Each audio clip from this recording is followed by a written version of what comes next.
I never expected you to be hoarding like that. After all, we're a married couple. There's no reason I shouldn't utilize our shared assets. It's even worse to hide it while looking down on me. My husband and mother-in-law continued to talk as they pleased, and I grew increasingly disgusted with them. Finally, I decided to confront them with reality. By the way, have you checked the name on the past book? I interjected, exasperated. My name is Lillian, and I'm turning 42 this year. I've been married for 17 years, and before that, I worked at a company. After getting married, I quit my job and started working part-time at a local supermarket. I met my husband, Easton, at work, and at the time, I thought he was an ordinary and kind man. That perception changed about 6 months into our marriage. One day while I was preparing dinner, my mother-in-law suddenly visited our house without any notice. My husband hadn't come home from work yet, and I thought there might be some urgent matters, so I let her in. As soon as she saw the living room, she let out a big sigh. "Lillian, you've been idly watching TV until this hour. My son Easton is still working hard, sweating at his job. Don't you feel sorry?" she scolded. Yes, I did have the TV on, but until a moment ago, I had been preparing dinner in the kitchen. You might say I'm lazing around, but I finished my housework in the morning, and I just returned from shopping after my part-time job, I replied, irritated but trying to maintain composure. She ostentatiously snorted, went into the kitchen, and started finding fault with dinner. "Oh dear, is this all we have for dinner today? Poor Eon working so hard. I've planned for curry and salad today. The salad is in the fridge. How could you let Easton eat such a half-baked meal? I wonder what you've learned at home," she'd insulted, not just targeting me but also my parents. Finally, losing my patience, I asked a bit harshly, "Didn't you need something?" My mother-in-law opened her eyes wide in fox innocence. "Oh my, don't get so mad just because I looked at dinner. What do you need then?" I retorted, exasperated. "It's not what do you need. Don't you think you should offer something to your mother-in-law who was kindly visited? Excuse me, you're such an inconsiderate person," she chastised, settling heavily on the sofa to watch TV. I served her tea, but she complained about everything, including the taste, saying it was cheap. Back then, I was young and avoiding arguments with my husband's mother, wondering if I should be considerate to her. However, taking advantage of the fact that neither my husband nor I said anything, my mother-in-law began to frequently visit our home, constantly complaining about my cleanliness, laziness, and lack of discipline. After being criticized at every turn, I was truly at my wit's end and decided to consult my husband about his mother. "Hey, could you ask your mom to reduce the number of times she comes to our house?" I pleaded. "Why is it that much of a bother when Mom comes over? You've seen it, haven't you? No matter how much I work on the house or cooking, your mom keeps complaining about me," I explained. "Well, that's because Mom wants you, Lillian, to work harder, so she gets tough. I'm doing my best, but as she comes over without notice, I struggle to prepare dinner properly. If it bothers you, speak up for yourself, but remember, Mom cares about us too." My husband remained indifferent. No matter how much effort I put into cleaning or cooking, my mother-in-law would nitpick, never once praising me. Once the vegetables my mother-in-law brought were clearly close to expiration, so I used them for dinner. She conspicuously scoffed at serving such withered vegetables to her son and herself. That moment, I realized she just wanted to bully me. Persistently criticized, I consulted my father-in-law. When I explained the difficulty of preparing meals for my mother-in-law and the problem of her frequent unannounced visits, he seemed unaware and politely apologized. "I thought she was going out to dinner with friends. I didn't realize she was bothering you, Lillian." "I'm sorry," he said. "It's not something for you to apologize for. I've been giving her money for meals, assuming she was dining out, but she hasn't been taking it, I replied. Unfortunately, no. I'm really sorry. My father-in-law apologized repeatedly. He promised to speak sternly to my mother-in-law, and I thought that would be enough. But then I received a phone call filled with scathing remarks from my mother-in-law. "Hello, you're really uncall. Paddling to my husband like that, I've been going out of my way to check on you, and I didn't expect you to repay my kindness with such ingratitude." That's not true.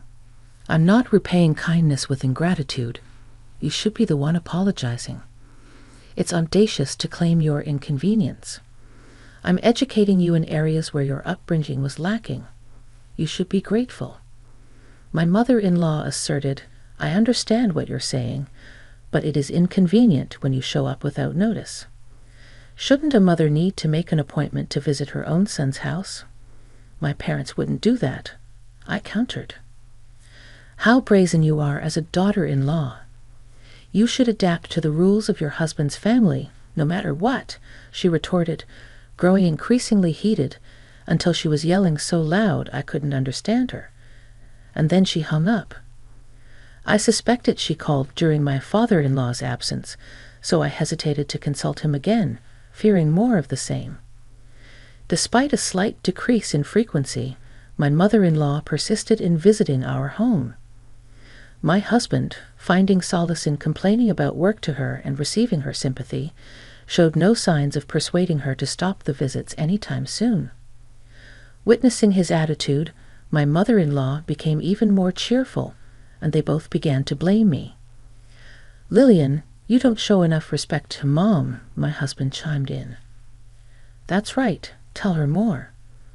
"I'm only getting a small allowance, even though I'm the one earning the money," my mother-in-law complained.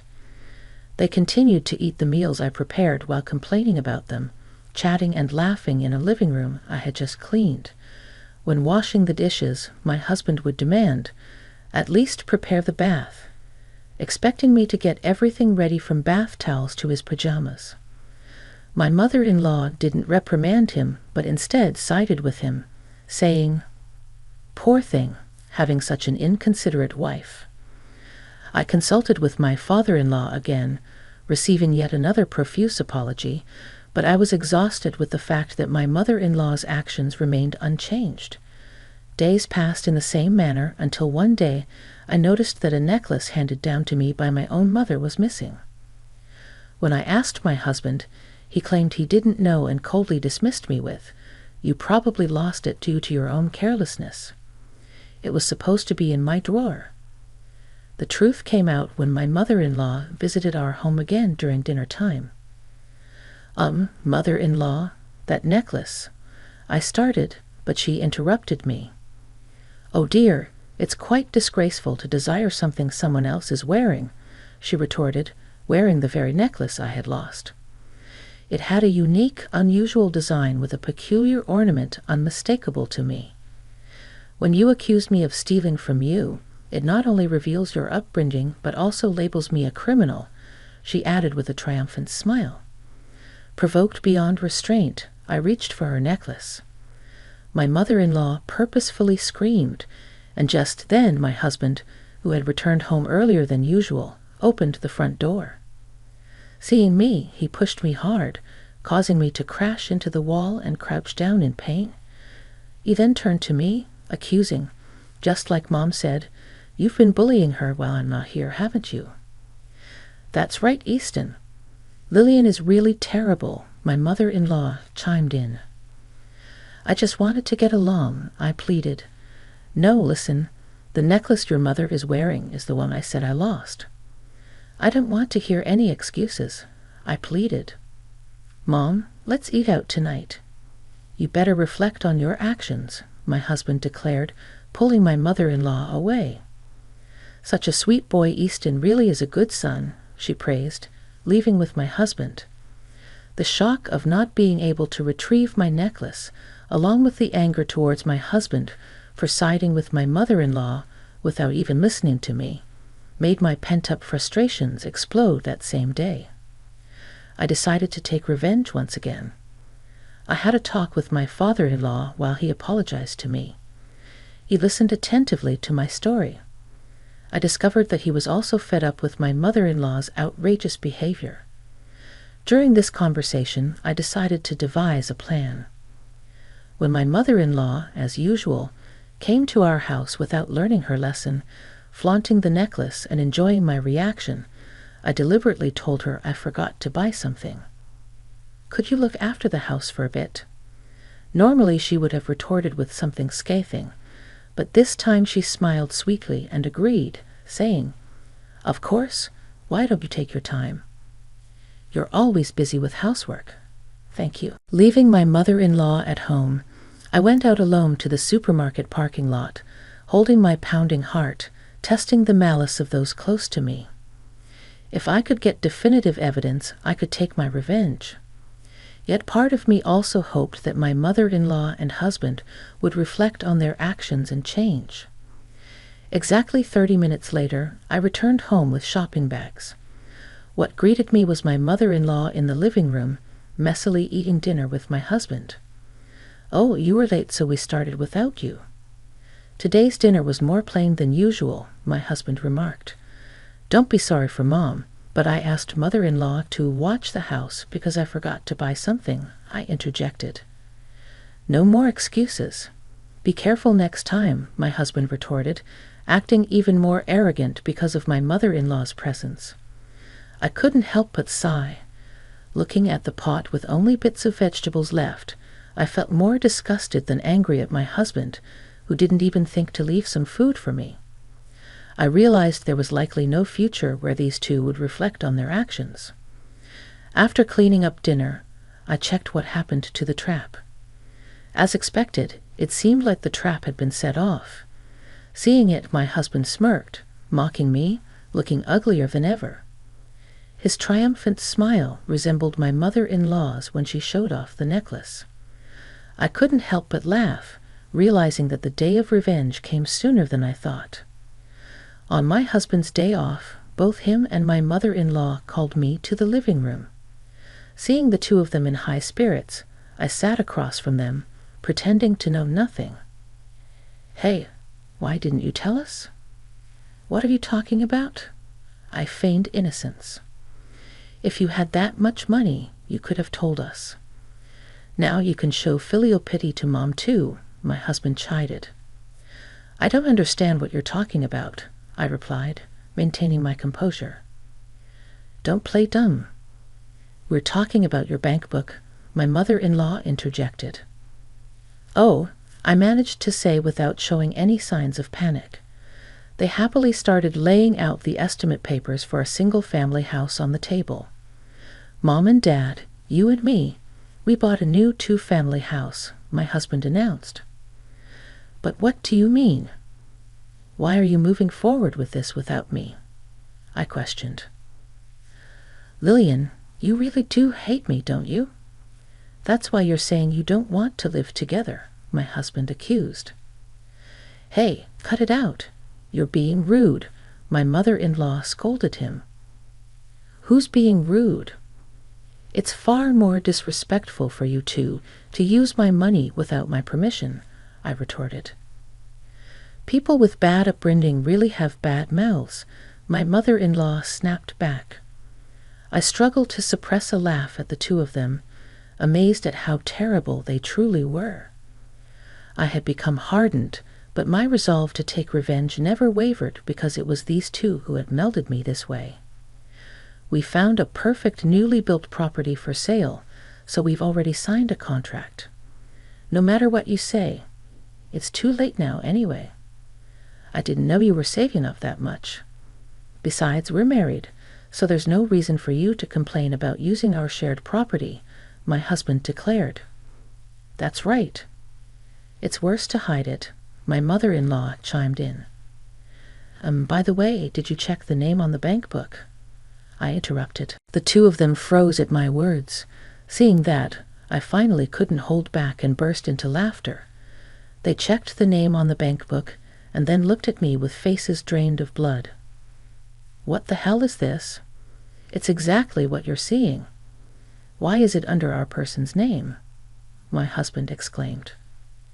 I never said it was my bank book, I stated plainly. So what does that mean? You stole Dad's bank book, you thief, my husband accused. Who's the thief?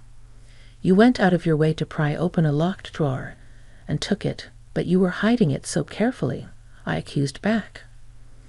Oh, so it's okay to steal things that your daughter-in-law treasures? I guess that's how you were raised, mother-in-law, I retorted. Don't talk back to Mom. You should watch your mouth, my husband interjected. Do you know why father-in-law gave this to me? I questioned. Why? What are you saying? My husband asked. I heard from father-in-law about the reason mother-in-law has been spending so much money lately. You two took a vacation while taking time off from work, didn't you? Well, that's it. It seems you told the company whatever you wanted as the reason for taking time off, like I had a fever, or went back to my parents' home, I revealed. I received a call from the department head, and he was speechless when I told him the truth. I continued. Finally realizing their predicament, the two exchanged troubled glances. But I had no intention of forgiving them over something like this. While we were silent, the door conveniently rang. When I went to the entrance and brought the visitor into the living room, the two let out a small scream. It was my mother-in-law who had come to our house unannounced. I contacted my father-in-law. Why are you here? I've told you countless times not to cause trouble for Lillian, he admonished. But there are no buts. When will you two start behaving properly? Dad, I interjected. She had your bank book, my husband blurted out. So what? Are you calling her she now? My father-in-law retorted. I didn't raise you to be so rude. You're old enough to know better. It's embarrassing to hear you calling Mom all the time. If you can't treasure your wife, what's the point of calling her she? If you say that she has treasured me too, are you saying you're not being treasured? My husband countered. I've been working so as not to cause you trouble, and I thought I'd managed to save a decent amount of money. I've tried my best to give you both financial freedom, allowing you to do as you please. And now you expect me to turn a blind eye to the mistreatment of your wife. Throughout this exchange, whenever they tried to make an excuse, my father-in-law would fire back, unfazed, until they were rendered speechless. He delivered the final blow to the two who were shrinking and hanging their heads. By the way, about the bank book, I left with Lillian. I told her to take it as a nuisance fee, because I felt bad about how much trouble you two have been causing. No matter how much I warn you, you continue, and you two even bought a house with that stolen money. What more should I do for you? The two couldn't say anything, and my mother-in-law ended up being taken home by my father-in-law. Before she left, I pointed at her neck and was able to safely recover the necklace. Seeing this, my husband guessed what had happened and forced his mother to bow her head in the now quiet living room. I handed the divorce papers to my husband, who was completely deflated. Why? What do you mean, why? He stammered. After all this, you still think we can stay married. But you're only mad at Mom. Of course, I'm disgusted with you too. No, I want a divorce, he protested. Then shall we go to court? We'd have to expose everything you've done to the court and your company, though, I countered. Oh yes, we've got it all on camera. You two breaking open the lock and taking the bank book clearly shows you two desperately breaking a lock, my father-in-law added. No, you're lying. It's amazing how you can call others thieves after doing such a thing, my husband exclaimed. All of that will be made public, and you'll probably have to cover the $300K you used of your father-in-law's money, my compensation, and the court fees. What are you going to do? I asked calmly. Why can you say such cruel things? You still don't get it. Should we have your father lecture again? my husband replied. I accepted the divorce papers from my dejected husband and finally became a free woman. As for the $300K I received from my father-in-law, I decided to accept it again as a nuisance and consolation fee for my ex-husband and ex-mother-in-law.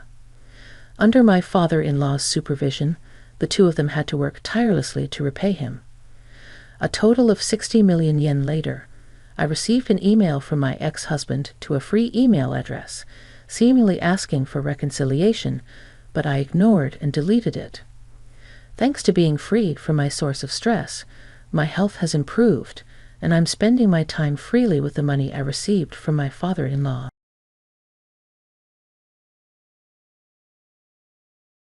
The mahogany conference table stretched before me like a battlefield.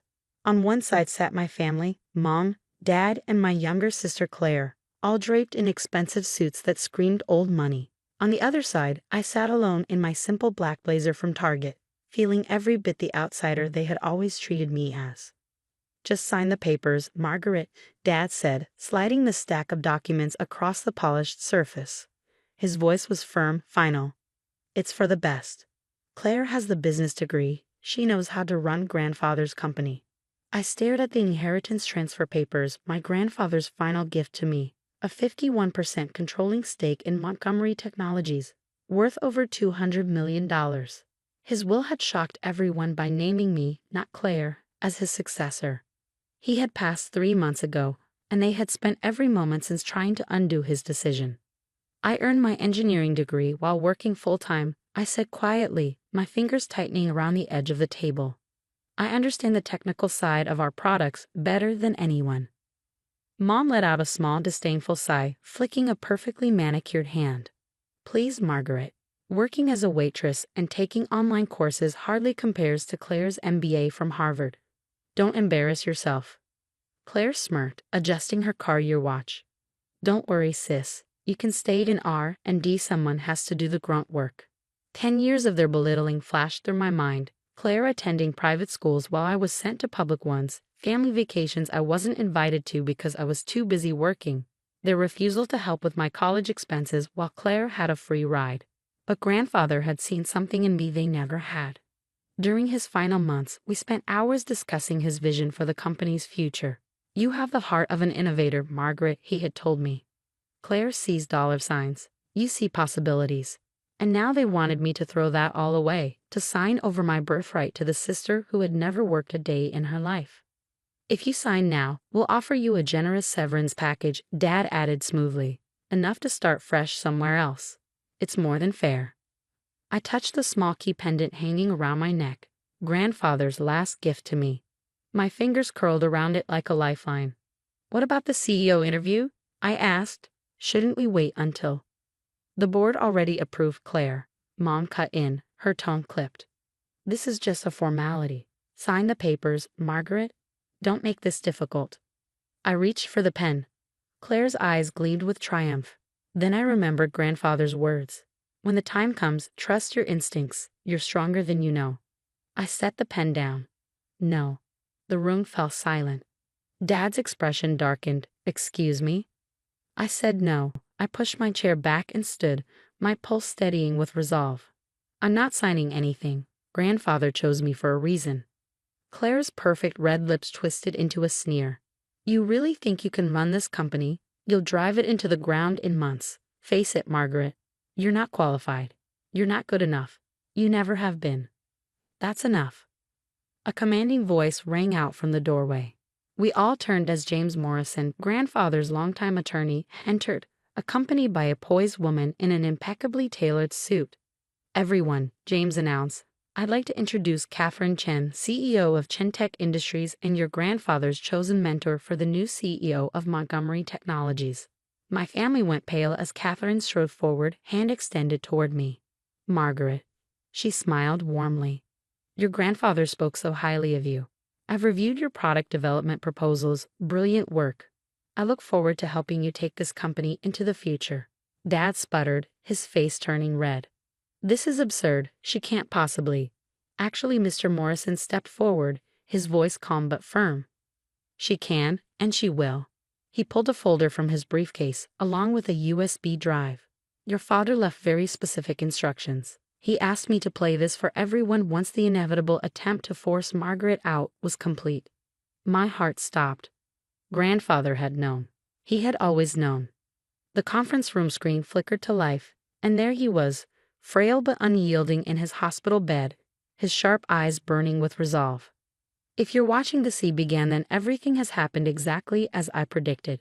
I swallowed hard as his gaze, even through the screen, seemed to meet mine. Margaret, my dear girl, I know they tried to bully you into giving up your inheritance. They never understood why I chose you. It was never about degrees or credentials, it was about character. Tears burned in my eyes as he turned his attention to my parents. To my son and his wife. His voice was heavy with disappointment. I have watched as you favored Claire, dismissing Margaret's potential. You believed an MBA mattered more than resilience, more than integrity. You were wrong. Then his tone hardened. And Claire. Claire stiffened, her lips pressing into a thin line. I've seen how you treat the employees, how you view this company as your personal ATM. That ends now. Margaret will be CEO, with Catherine's guidance. And if any of you try to interfere. He sighed, shaking his head. Well, let's just say there are other documents in that safety deposit box. Documents I doubt you'd want made public. The screen went dark. Silence slammed into the room. Mom clutched at her pearls, her usual performance of a near faint. Dad's face turned a deep, furious purple. Claire sat frozen, her knuckles white against the armrests of her chair. Mr. Morrison cleared his throat. This is just the beginning. There's much more your father left for you, Margaret. Shall we discuss the rest privately? Relief washed over me. 10 years of manipulation, of being told I wasn't enough, of being pushed aside. It was ending now. I stood straightening my shoulders. Yes, I said, my voice steady. I believe we shall. As I followed Mr. Morrison and Catherine out, my fingers brushed against the key pendant at my throat. Grandfather had left me more than just the company. He had given me the strength to stand tall. And something told me this was only the beginning. The storm that followed. The next few weeks unraveled secrets I never could have imagined. In a private meeting with Mr. Morrison and Catherine, I discovered just how thoroughly Grandfather had planned for this moment. Your grandfather left you more than just the company, Mr. Morrison said, setting his briefcase on the table. That key you wear, it opens a safety deposit box at First National Bank. Inside that box, I found decades' worth of evidence. Documents detailing my parents' systematic embezzlement of company funds. Emails proving Claire had tried to sell proprietary technology to competitors. And most shocking of all, proof that they had attempted to have Grandfather declared mentally incompetent when he first suggested making me his successor. A second video of Grandfather played, his voice weary but determined. I kept records of everything, he said. I wanted to give them a chance to change, to see Margaret's worth on their own. But they never did. A mentor like no other, Catherine Chen proved to be exactly the guide I needed. A self-made billionaire who had started as an engineer, she understood both the technical and business sides of the industry. Your grandfather reached out to me 6 months ago, she told me over coffee in her sleek office. He said he found a kindred spirit in you, someone who saw technology as a way to change lives, not just make money. Under her guidance, I threw myself into learning every aspect of the business. To my surprise, the board members, many of whom had known Grandfather for decades, welcomed me warmly. Even more unexpected, the flood of employees who came forward with their own stories. Your sister tried to fire me because I wouldn't fudge the numbers for her. Our CFO confided one evening. Your grandfather stopped her. He always protected us from their worst impulses. The final attack. But my family wasn't going down without a fight. They hired lawyers to contest the will, tried to spread rumors about my competency, and then during my first official board meeting as CEO, they played their final desperate card. I stood at the podium, prepared to present my vision for the company's future, when the doors burst open. Mom, Dad, and Claire stormed in, dragging an unfamiliar man behind them. This is Dr. Phillips, Dad declared triumphantly. He's prepared to testify that Father was mentally incompetent when he changed his will. We have documentation. I barely had time to react before Catherine spoke, her voice cutting through the room like steel. Actually, she said smoothly, we have something far more interesting. She nodded toward Mr. Morrison, who pressed a button on his laptop. The conference screen lit up again. Grandfather appeared, looking sharp and alert. The timestamp was dated just 2 weeks before his death. On the video, he sat across from a nervous-looking man, Dr. Phillips himself. "So, grandfather's voice came calm and amused. You want me declared incompetent?" Dr. Phillips shifted uncomfortably. "And my son is paying you how much for this false diagnosis?" Silence. Then grandfather leaned back with a chuckle. "Don't worry, doctor. I'm recording this conversation for my granddaughter. When she becomes CEO, she'll know everything." Dr. Phillips turned pale, stepping away from my parents. I need to leave." "Oh, stay," Catherine said smoothly, her smile cold. "I'm sure the SEC investigators would love to talk to you about medical fraud." I watched as my parents and Claire seemed to deflate, the weight of their defeat settling over them. They hadn't just lost the company, they had lost everything. Their reputations, their power, their carefully curated illusion of respectability. "You can't do this to us," Mom wailed. "We're family." I met her tearful gaze, my voice steady. Family doesn't try to destroy each other. Family doesn't spend years tearing someone down. I touched the key pendant at my neck, drawing strength from it. Grandfather showed me what real family means: supporting each other, believing in each other, lifting each other up. I let the silence stretch, letting them feel the weight of their own choices before I spoke again. "You have 2 options. Resign quietly from all company positions, sign the non-disclosure agreements Mr. Morrison has prepared, and walk away with your personal assets intact." Claire's voice was barely a whisper. Or we release everything. Every document, every email, every recording." I tilted my head. I'm sure the press would love to hear how the great Montgomery family tried to defraud their own father and daughter. They signed the papers within the hour. 6 months later, Montgomery Technologies was thriving. Our latest innovation, a line of medical devices I had quietly developed during my years in R&D, was transforming patient care. The stock price had doubled. Employee morale was at an all-time high. And grandfather's office, my office now, remained just as he had left it, except for one new addition: a framed photo of us at my engineering graduation, the ceremony he had attended alone while my parents vacationed with Claire. "You see possibilities," he had told me that day. Now, sitting at his desk, I finally understood. He had seen me when no one else did, and he had given me the tools to prove them all wrong. Moving forward, one evening, as I was working late, Catherine stopped by. "Your grandfather would be proud," she said, glancing around the office. "You've exceeded even his expectations."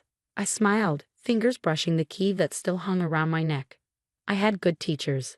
"And your family?" she asked carefully. I exhaled, nodding. "They moved abroad. Claire's trust fund will keep them comfortable, but not extravagant." I met her gaze. "It's enough." And it was enough. I didn't need their approval anymore. I had something better: self-respect. Purpose, the knowledge that I had proven myself not through cruelty or revenge, but through hard work and integrity, just like grandfather had taught me. Giving back. That night, on my drive home, I passed the small diner where I had worked during college. On impulse, I pulled into the parking lot. Inside, the warm scent of coffee and fresh bread filled the air. And there, behind the counter, was Sally, my old manager, still greeting customers with the same kind smile. "Margaret Montgomery," she exclaimed, pulling me into a hug. "I saw you in the Business Journal, CEO of Montgomery Technologies." "Thanks to people like you," I told her sincerely. "You gave me shifts that worked around my class schedule, covered for me during finals. I wouldn't be here without people who believed in me." An idea struck me. 2 weeks later, Montgomery Technologies launched a new scholarship program for working students pursuing STEM degrees. We called it the Rose Montgomery Memorial Scholarship, after my grandmother, who had always believed in the power of education. The first recipient, Sally's daughter, a girl who dreamed of becoming an engineer.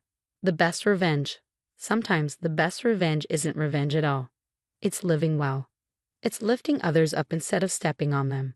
Every morning, I wake up grateful, not for the money, not for the power, but for the opportunity to innovate, to create, to make a difference. The key around my neck reminds me of where I came from and where I'm going. I am Margaret Montgomery, CEO of Montgomery Technologies, and my grandfather was right. I see possibilities.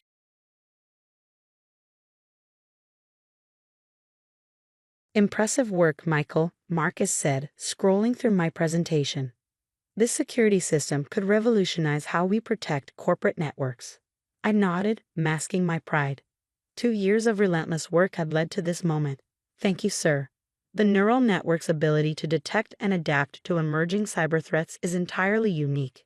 We could patent this within months.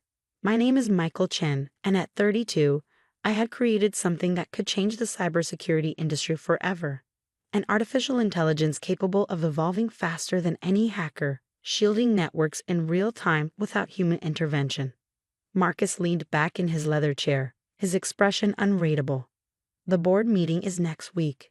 I want you to send me all documentation, every line of code, every test result. Something in his tone made me pause.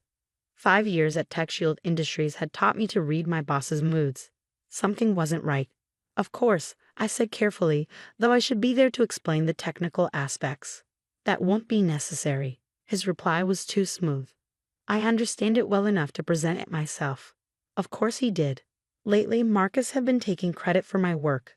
Small things at first, a feature here, an innovation there. But this was different. This was my life's work. That evening, as I prepared the files he requested, a message popped up on my screen. Sarah, HR, emergency meeting. Tomorrow, 9 a.m. mandatory. I leaned back, my mind racing. Pieces clicked into place. Marcus wouldn't dare, would he? The next morning, I stepped into the conference room to find Marcus, Sarah, and 2 security guards waiting. Michael, Marcus said, not even bothering to disguise his smirk.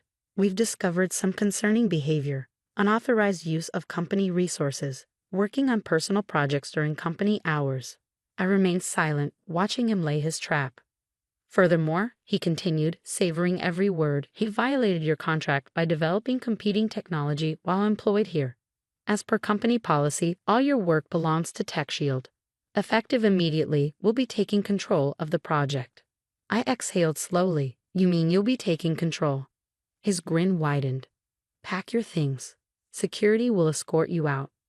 Through the office window, I saw him rehearsing his boardroom presentation, already basking in his stolen triumph. He thought he had won. Thought he had erased me with a few manufactured accusations. What he didn't know was that I had seen this coming months ago. The AI had an undocumented feature, a hidden protocol buried deep in its neural pathways. A trigger set to activate exactly 30 days after deployment. That night, in my apartment, I opened my laptop, accessing the hidden backup server. Every conversation with Marcus, every stolen idea, every manipulated report, and most importantly, every change he had made to my code after stealing it. A message popped up from Tom in it. Tom, he's already modifying the base code, trying to make it look like his work, just like you said he would. I smiled.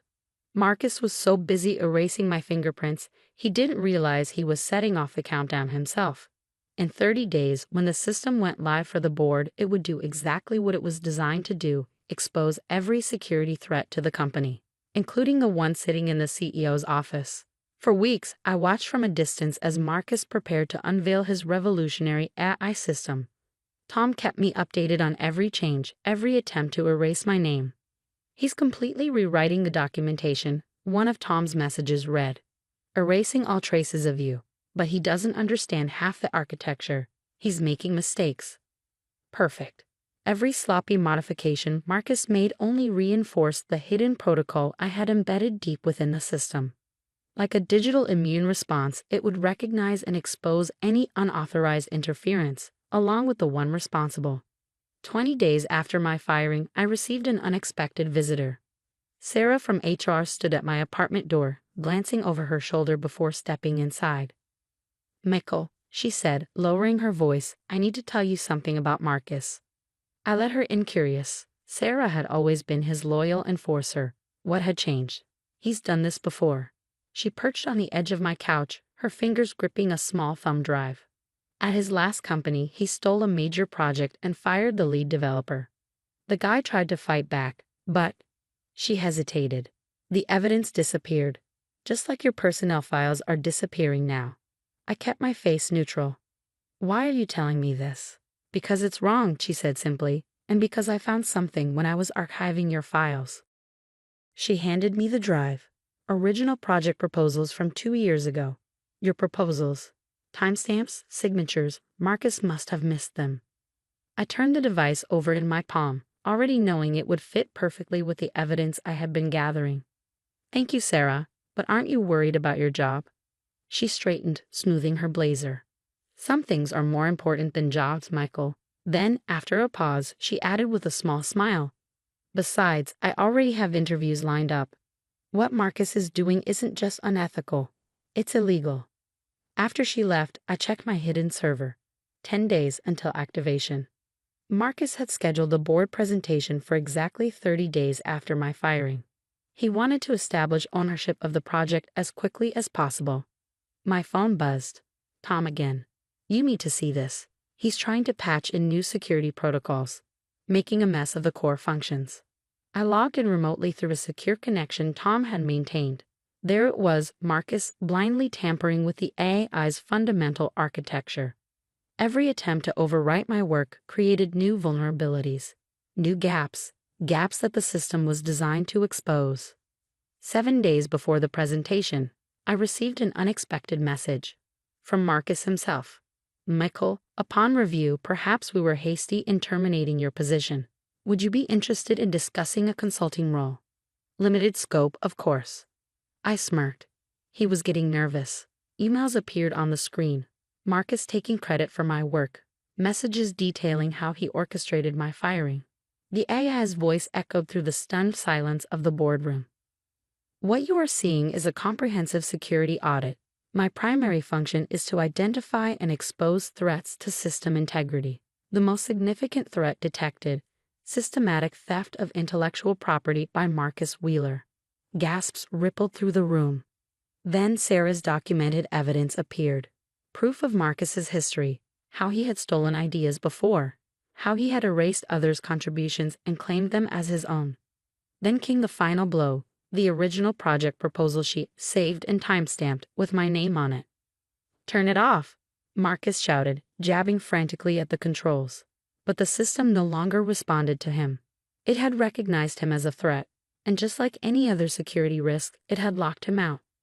One of the board members stood, his expression unreadable.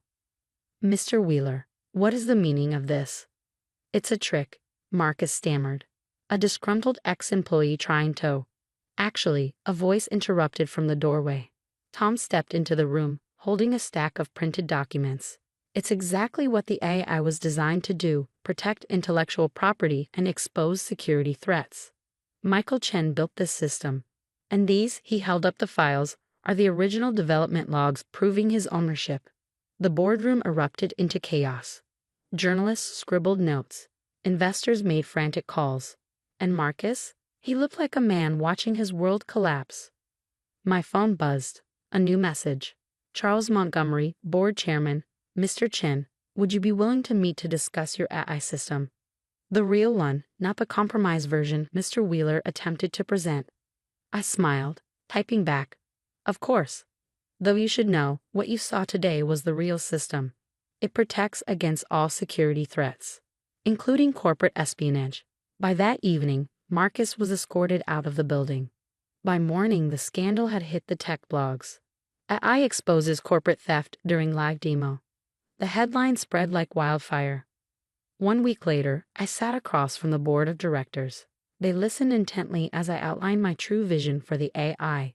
How it wasn't just designed to protect networks, but to ensure corporate transparency and accountability.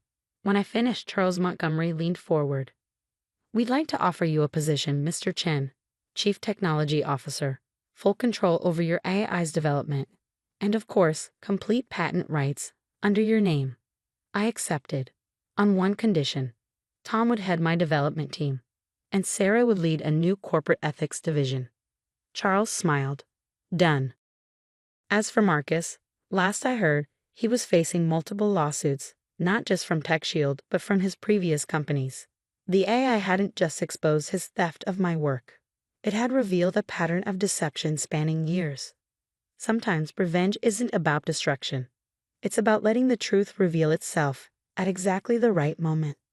Now, when I pass by my new office, Marcus's former office, I think about something my father used to say. Intelligence without integrity is just a weapon pointed in the wrong direction. Marcus thought he was stealing a weapon. Instead, he armed it against himself. The AI system is now an industry standard. It doesn't just protect against external threats, it stops the internal ones too. And every time it exposes another corporate thief, I remember that moment in the boardroom. Marcus's face when he realized the truth. He spent so much time trying to erase me from my own creation. He never realized that my real signature wasn't in the documentation. It wasn't in the code comments. It was in the heart of the system itself, an unshakable commitment to exposing the truth. Because sometimes the best security system isn't just about protecting data. Sometimes it's about protecting what's right.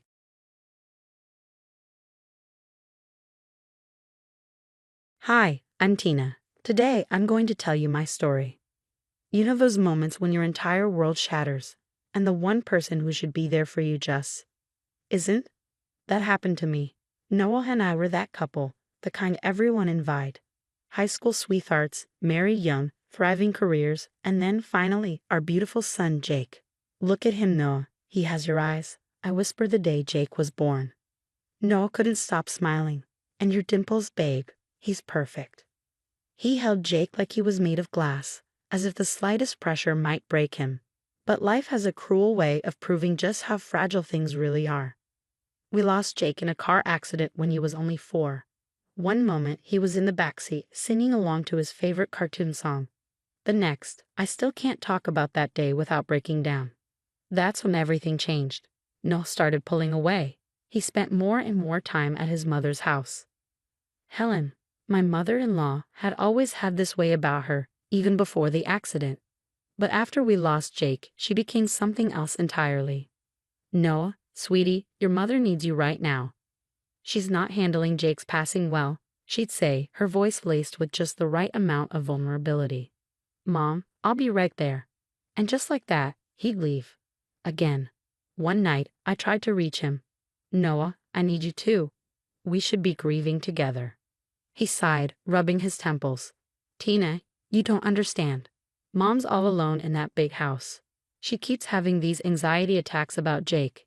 And what about my anxiety attacks, my sleepless nights? That's different.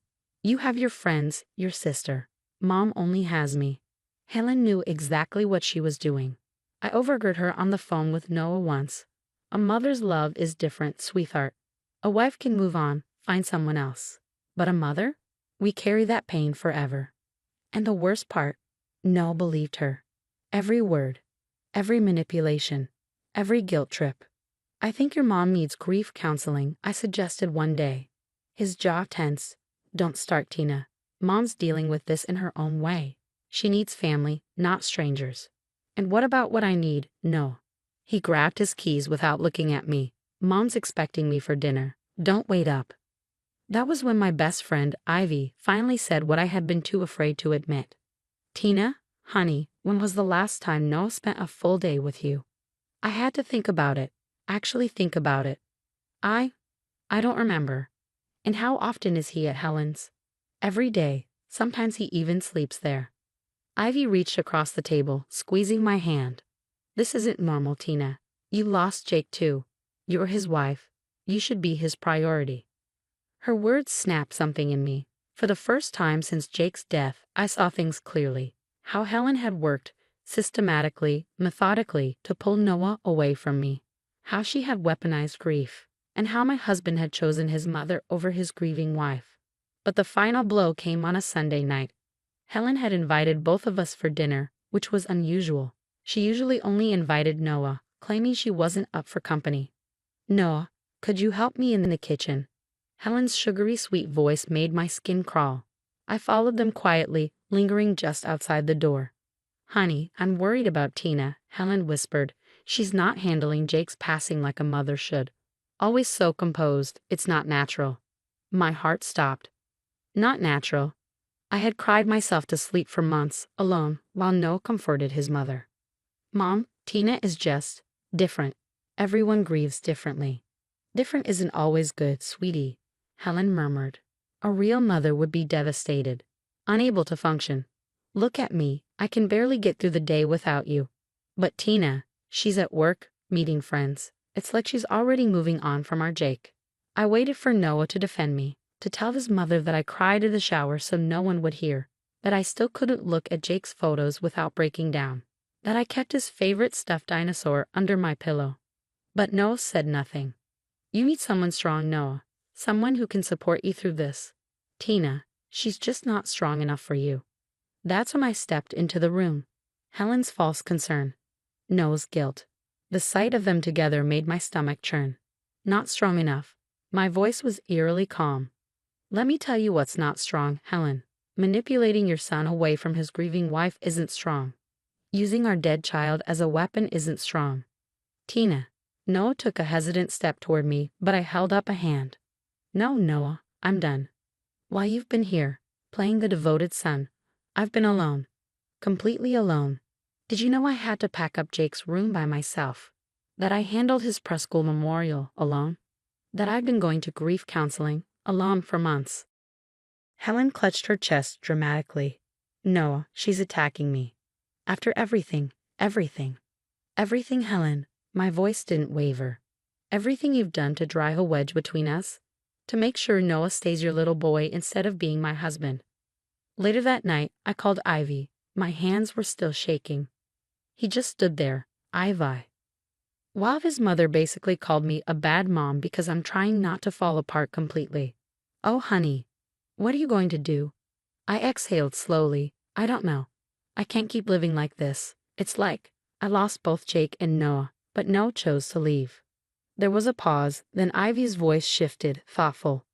You know what's crazy? Helen only acts like this when there's an audience, when she's trying to prove something. And that's when it hit me. Helen's grief wasn't just grief. It was calculated. Every tear, every sigh, every moment of fragile sadness, she performed it. For Noah, for control. Ivy, I think I have an idea. I know that tone, Tina. What are you thinking? Helen wants an audience. Let's give her one. But this time, everyone's going to see the real show. The next week, I set everything in motion. Helen had a weekly bridge club meeting every Thursday. It was her stage, her chance to play the grieving grandmother in front of her friends. Ivy adjusted the tiny microphone under my collar. Are you sure about this? I met her eyes. Helen loves an audience. Let's make sure she has the right one.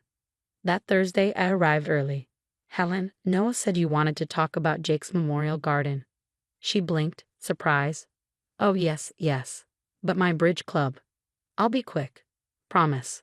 Her friends started arriving right on cue. I could hear them chatting in the living room. Then, right on schedule, Noah walked in. Mom? Tina. What's going on? Perfect. All the players were in place. Helen's voice softened instantly. Noah, honey, she cooed, I was just telling Tina that maybe she should step back from the memorial garden plans. Let me handle it. A grandmother's touch, you know. I tilted my head. You mean like how you've been handling everything else? Making sure Noah stays here with you instead of at home with his wife. Helen gasped. Noah, do you hear how she's attacking me? I pulled out my phone and turned the screen toward her. Actually, Helen, everyone can hear you right now. Her face went pale. You're recording me. Not just today.